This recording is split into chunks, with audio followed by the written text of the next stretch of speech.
eu sou a doutora Elaine Cruz e é muito bom ter você aqui com a gente, acompanhando o nosso programa Equilíbrio Emocional. Hoje nós vamos conversar um pouquinho sobre um tema bastante sério, que é a depressão. A depressão é considerada um grande mal neste século, cada vez mais a gente percebe pessoas se deprimindo. Hoje nós já acompanhamos crianças a partir de 3, 4 anos que são diagnosticadas com depressão. Tem crescido muito no meio dos jovens, a gente tem acompanhado através, infelizmente, da mídia, muitos pastores chegando à depressão, muita gente se suicidando como consequência da depressão. É uma doença, é um grande mal, é algo que a gente precisa conhecer e conhecer bem de perto. Claro que este programa é todo pautado neste livro, Equilíbrio Emocional, quando a gente fala sobre a personalidade controlada, estruturada, trabalhada e moldada pelo Espírito Santo de Deus. A gente vem falando aqui sobre o fruto e este contraponto entre o fruto do Espírito e as doenças emocionais. Esse livro fala sobre isso, vai colocando em pauta o fruto do Espírito, tão importante pra gente, e ao mesmo tempo, quando há ausência dele, quando há falha nessa construção, nós vamos desenvolvendo as nossas doenças psíquicas, doenças emocionais. Quando a gente fala de alegria, a gente fala do gozo do Espírito Santo, a gente fala dessa característica tão importante para a nossa vida. Claro que o contraponto, o lado oposto, ou a ausência da alegria vai gerar tristeza, e nós já falamos aqui da tristeza, do desânimo, a melancolia, a angústia, que literalmente são passos, ou a gente pode dizer antessalas do que nós chamamos e conhecemos como depressão. Quando a depressão se instala, nós estamos falando de uma tristeza que não vai embora, de uma angústia que faz doer a alma. Nós estamos falando de uma melancolia, de um estado que na realidade vai se reproduzindo, que vai permanecendo na alma humana. Depressão é uma doença e tem que ser compreendida como uma doença. A depressão, eu digo aqui no livro, a depressão é uma doença que ataca o sistema nervoso central, mas que atinge toda a alma. Então, a despeito dela estar, e quando a gente faz um exame de uma pessoa que está em depressão, exames clínicos, exames de sangue, a gente consegue perceber como seus neurotransmissores, literalmente, estão baixos, alguns índices, mesmo, vamos dizer assim, no seu exame de sangue vai mostrar também essa patologia. Mesmo quando ela é vivencial, a gente sabe que ataca as estruturas, os neurotransmissores responsáveis pelo nosso bem-estar, ataca do ponto de vista cerebral, do ponto de vista orgânico. E é importante que a gente perceba que é uma doença que precisa ser tratada, que ataca o sistema nervoso, mas que na verdade ela adoece toda a alma humana. É uma tristeza profunda, enraizada, que não cessa e prejudica a vida cotidiana. Uma pessoa quando chega na depressão, a dor é tanta, a angústia é tanta, que ela literalmente vai tendo dificuldades de realizar as suas tarefas domésticas. A sua vida profissional vai ficando paralisada. Essa pessoa não tem ânimo para levantar, ela não tem forças para levantar da cama, ela não tem vontade nem mesmo de tomar banho, ela não tem vontade de estar com as pessoas que ela ama, e é muito triste porque ela tem a consciência dessa tristeza enraizada, desse desânimo, literalmente desse desagravo que vai se tornando a sua vida. É uma doença que vai complicando as suas relações emocionais, é uma doença que vai atrapalhando a sua vida profissional, é uma doença que literalmente vai alijando no seu cotidiano as suas relações familiares, com seus filhos, com a sua esposa, com seu marido, com as pessoas que a gente ama. A depressão, quando não tratada, por isso que ela é tão séria, a depressão, quando não tratada, evolui continuamente. Isso é, quando uma pessoa entra na depressão, e aí a gente está falando da doença, não é uma simples tristeza, não é um desânimo, não é simplesmente um estado de melancolia, não. Quando ela de fato entra na depressão, quando a gente não trata, quando essa pessoa não trata a depressão, essa doença vai evoluindo, essa doença vai se complicando e ela vai chegando a níveis tão sérios que pode levar inclusive à morte, causando outras doenças e inclusive levando a pessoa ao suicídio. Então, ela tem uma causa orgânica que precisa ser investigada. E aí a gente pode, literalmente, dividir essa causa em 3 momentos, ou de 3 formas, ou sob 3 aspectos diferenciados. O primeiro dela, que tem, claro, todo um componente bioquímico, é o que nós chamamos de uma depressão de fundo hereditário.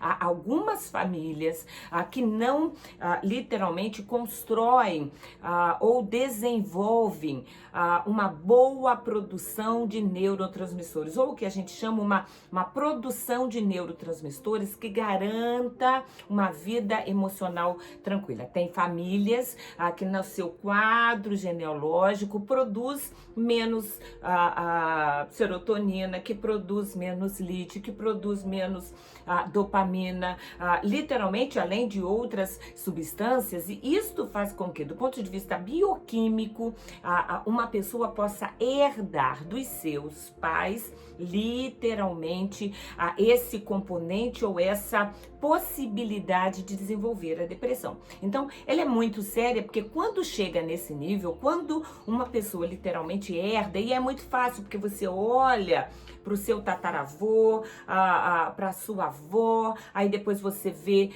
que os seus tios, 1 ou 2 ou 3 também tem essa questão de ter uma doença depressiva, que antigamente o pessoal dizia, morreu de tristeza, mas era depressão, que não foi tratado, e aí você tem um pai, uma mãe, tem um irmão, e aí a gente, quando faz a análise da árvore genealógica, a gente percebe que há uma doença de fundo orgânico que precisa, portanto, ser tratada, muitas vezes com medicamentos, com acompanhamentos, com uma terapia, e muitas vezes, quando a depressão é de fundo orgânico e hereditária, é importante que essa pessoa tome remédios que não vão dopá-la, que vão deixá-la exercer as suas atividades, mas essa pessoa vai necessitar tomar medicamento ao longo de toda a sua vida. Então, portanto, essa primeira causa é essa causa de fundo orgânico, que tem aí uma questão muito grande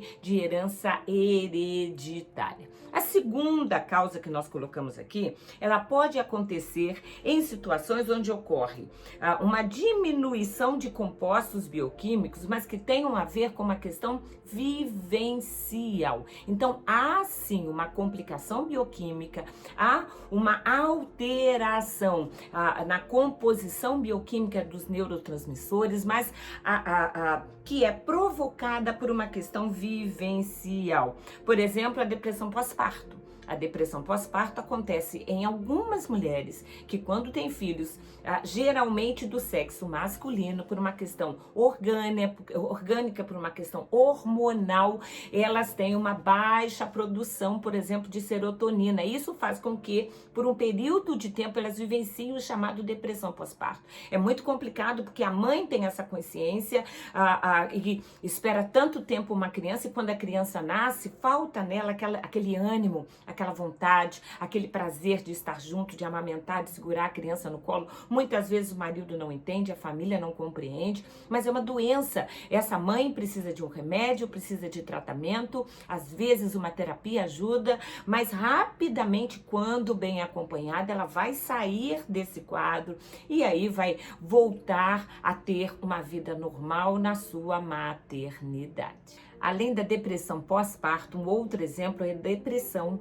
que acomete, por exemplo, pessoas que entram na menopausa, no caso das mulheres, ou na andropausa, no caso dos homens, porque também a alteração hormonal pode gerar uma alteração metabólica. O terceiro tipo de depressão, ou terceira causa de depressão, é o que nós chamamos da depressão vivencial. Uma pessoa que passa, por exemplo, pelo desemprego, pela perda de um filho, pelo luto existencial, uma pessoa, por exemplo, que tem os seus bens, as suas empresas e de repente acaba entrando aí numa falência, enfim, questões vivenciais como algo que traga muita tristeza, muita frustração, muito desgosto, que faz com que, por um período de tempo que pode levar aí 3 meses, 6 meses, essa pessoa de fato possa mergulhar numa depressão. Quando esses fatores acontecem de uma hora para outra, por exemplo, quando os pais ficam sabendo que um filho está usando drogas, quando há morte de alguém de uma forma sorrateira, quando uma doença vem e vai machucando de uma forma muito intensa, é óbvio que as pessoas podem ter depressão e o que nós chamamos é uma depressão vivencial, uma depressão que muitas vezes precisa ser acompanhada do ponto de vista terapêutico, e essa é importante para que ela não cresça e se desenvolva e leve muito mais tempo do que seria necessário. Então, aqui nesse tipo de depressão, muitas vezes o medicamento é usado num período de tempo muito curto, mas a terapia, falar a respeito, aprender a resolver a situação é fundamental para que a pessoa possa sair do que nós chamamos desse estado depressivo. Uma outra nomenclatura também importante que tem a ver com a depressão é o que nós chamamos de distimia. Essa é uma forma que não é tão grave da doença, mas é uma forma, na verdade, crônica. É uma depressão crônica. A pessoa muitas vezes utiliza o medicamento, ela vai diminuindo a dose do medicamento, mas ainda assim é uma depressão que tem a ver com uma enraização de melancolia, de raivas, de dores, de frustração, de mágoas, e que muitas vezes, quando não tratados, por mais que o medicamento seja usado, também não vai, essa pessoa não vai sair da depressão de uma forma fácil. A distimia, claro que não necessariamente só acontece com quem guarda mágoas ou rancores ou dores, mas é algo que precisa ser acompanhado, é algo que precisa ser visto do ponto de vista da terapia. E é importante, quando a gente fala de terapia, compreender que falar sobre o que dói, falar sobre a perda, falar sobre o desemprego, falar sobre a dor, sobre a mágoa, sobre os fatores que fazem com que uma pessoa fique mais triste do que o normal, desenvolvendo a depressão, é fundamental, tão importante quanto o uso do medicamentos. É importante, mais uma vez, a gente lembrar, a depressão acomete crianças de 4, 5, 6 anos, crianças que vão perdendo a alegria, crianças que vão deixando de brincar, vai acometendo e tem literalmente chegado a muitos adolescentes, e o maior exemplo disso é a quantidade de adolescentes que literalmente vão se esquivando das amizades, vão ficando mais trancados dentro de casa. Então, o isolamento social é um fator assim importante a ser observado. Esse adolescente que antes era alegre, que antes era amigo, que antes era carinhoso, começa a se tornar frio, começa a se tornar crítico, começa a literalmente se fechar para o contexto social, para a família, e pode desenvolver questões bastante sérias. Muita gente tem o primeiro episódio depressivo exatamente no período da adolescência, mas na vida adulta esta doença comete muito mais mulheres do que os homens. Então nós mulheres temos um índice maior de depressão. Agora umas coisas importantes. Primeiro, é importante que a gente entenda que o diagnóstico da depressão precisa ser feito por um psicólogo, por um psiquiatra, por um neurologista, por alguém que acompanhe. Tem muita gente que tem o hábito de dizer assim, eu estou deprê hoje. Isso não existe. E você pode estar triste hoje, você pode estar chateado hoje, você pode até estar um dia onde você está mais irritadiço, e aí você tem que resolver isso antes do sol se pôr. Mas, na verdade, não existe uma pessoa que um dia está deprê ou está deprimido e, de repente, no dia seguinte já está bem. Não, quando a depressão chega, ela literalmente derruba, a pessoa não tem ânimo, não tem vontade. E aqui no livro eu cito alguns desses sintomas: insônia, agitação psicomotora, apatia, cansaço, falta de energia, sentimento exagerado de culpa, de inutilidade, pensamentos recorrentes de morte, de suicídio, de que a vida não vale a pena, de que não adianta mais viver. Tem gente, a gente que é crente, né? Aí a gente sabe que não pode se suicidar, que é pecado, e tem muita gente que fica pedindo: Deus me leva logo, me leva amanhã, prepara a minha vida e me leva logo. Então é aquele sentimento de que não vale a pena viver. Estado de espírito depressivo, diminuição do apetite, diminuição do interesse sexual, uma vontade constante de se isolar, não há ânimo para tomar banho, não há ânimo para levantar da cama, não há vontade de cuidar da casa, de cuidar da família, daquelas coisas que eram tão boas, tão gostosas de serem feitas. E é claro, mais uma vez é bom lembrar, esse diagnóstico ele é importante que ele seja feito, e uma vez diagnosticado, em nome de Jesus, entenda, você precisa se tratar. A depressão, volto a dizer, a não ser neste terceiro caso que a gente expôs aqui, quando acontece por uma questão vivencial, a perda de um emprego, o luto, uma questão que a gente não estava esperando e que chega de uma forma abrupta, essa a gente não tem como saber. A gente vem bem, de repente acontece essa situação e aí vai se deprimir por um período de tempo, às vezes por um período até curto, mas é até, vamos dizer assim, faz sentido, é até explicável. Agora, a depressão de fundo bioquímico, essa depressão que vem se instalando e que ao longo de um tempo, por mais de um ano, é aquela tristeza que se transforma numa melancolia, que não é tratada e que chega na angústia, que não é tratada e que chega na depressão, ela precisa ser vista. Nós temos acompanhado um número cada vez maior de pessoas deprimidas, de pessoas que não se tratam, porque é importante a gente lembrar aqui, a depressão ela é recorrente.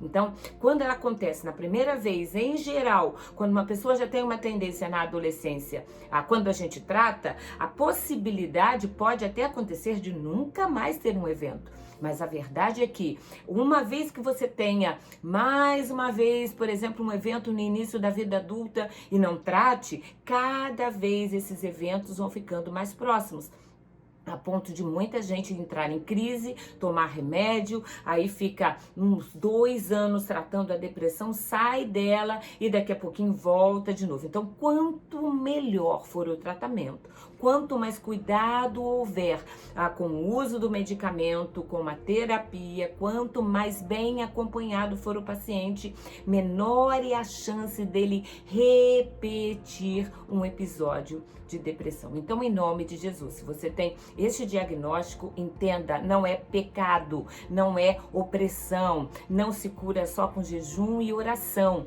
mas é importante a terapia, a conversa, o afeto, o apoio da família. Claro que a bênção de Deus, mas também é importante o medicamento, é importante a terapia, é importante entender que é uma doença, não é um sentimento, é uma doença que precisa ser tratada. Deus nos abençoe.